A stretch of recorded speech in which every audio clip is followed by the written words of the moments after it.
Good afternoon, class. My name is Jonathan Guerra, and today I will be presenting on diatoms. What are diatoms? Diatoms are a single-celled organism that is found in both fresh and salt water. Like other plant life in our world, they use photosynthesis to convert sunlight, carbon dioxide into oxygen, and sugar.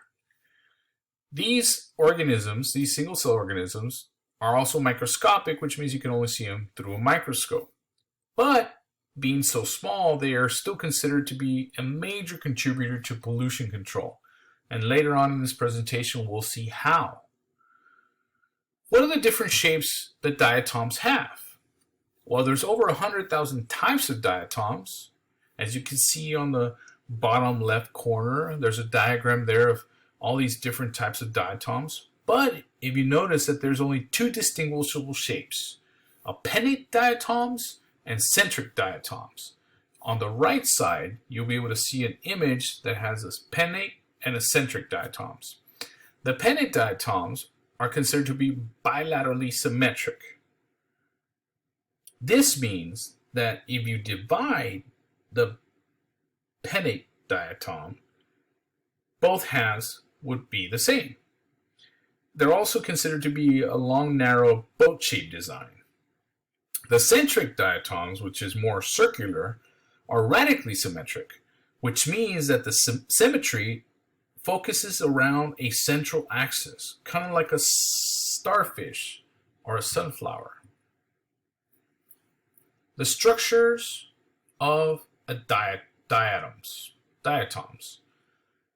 Well, these diatoms have a cell wall made of silica, which gives diatoms a glass-like appearance. It is said that these diatoms, they're considered to be inside a house made of glass. It is the only organism in the world that has its cell wall that is transparent and made of silica. Silica is a hydrated silicon dioxide that comes from the grounded up rock from the ocean floor. The pennate-shaped diatoms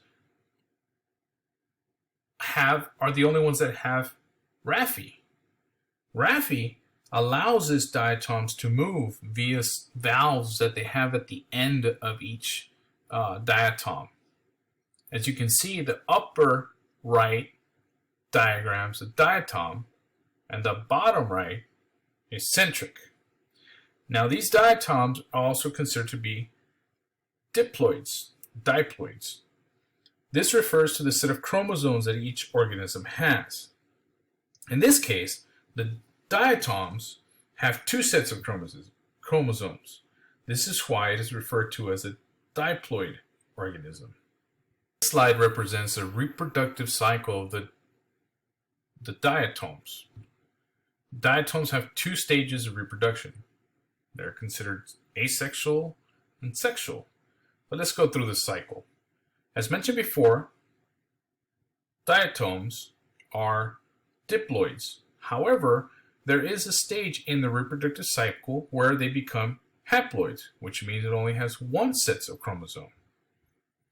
The diatom cell will divide from a vegetative cell into two different cells. Diatom cell, they reside inside a small shell of silica, like we've learned in the previous slide. When the cell divides, the shell gets smaller and smaller.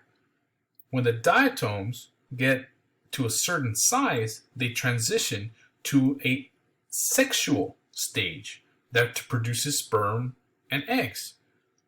This produces a new diatom. These diatoms double in population every single day. Diatoms and photosynthesis. Diatoms contain chlorophyll A and chlorophyll C. Chlorophyll C is very unique to diatoms. It's unique because they let off a very bluish, greenish color pigment when going through photosynthesis. The chloroplast that assists with photosynthesis in these diatoms give the diatom itself a yellowish brown color. As soon as these diatoms divide, during the reproductive cycle, they begin to photosynthesize. They begin to consume carbon dioxide and produce oxygen. So we have learned that diatoms are microscopic and very, very small to see. They can only be seen through a microscope. On the right-hand side, you'll see a picture. This picture has been taken from space. From space, you can see the diatoms in the water, a microscopic organism that's very, very, very small, but yet you can see it from space. This is what the chlorophyll seal allows the microorganism to be seen. This is how it allows it to be seen. Here's another picture of diatoms seen from space. They're considered to be the largest group of organisms in the world. Why are diatoms so important for all living things? How can the single-celled microorganism contribute so much to this world? Well, diatoms account for as much as 20% of the global photosynthetic fixation of carbon. This means that it's more than the world's tropical rainforest. A pentagram of carbon is how carbon is measured. It is equal to a metric ton, which comes out to be about 1,000 kilograms of carbon. The estimated global production of carbon per year is at around 105 pentagrams, which is about 105 metric tons. Diatoms fix roughly about 23.5% of the carbon, which comes out to be about 23.5% of the total. Compared, rainforests are 17.8 pentagrams of carbon. All the savannas are 16.8 pentagrams, and other sources about 8 pentagrams. And going back, just so you know, that diatoms clear out about 105 pentagrams. It is said that if you take 5 breaths, diatoms would have produced the oxygen that you breathe on the 5th breath. Diatomites and their uses.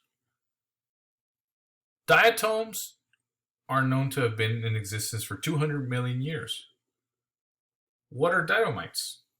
Diatomites are used for other things that we use every day. These diatomites are the skeletal remains of diatoms, which are found usually on the bottom of lakes and oceans. They're fossil deposits. And these diatomites, they're used for everyday things that we use. Its fine particle size and low specific gravity make them ideal to be used for a filter media. The fine particles can also be used in our toothpaste. They're also found in paper, brick, tile, ceramics, plastics, soaps, and even detergents. This slide here shows a drop of water magnified 25 times. There's diatoms there, along with other things.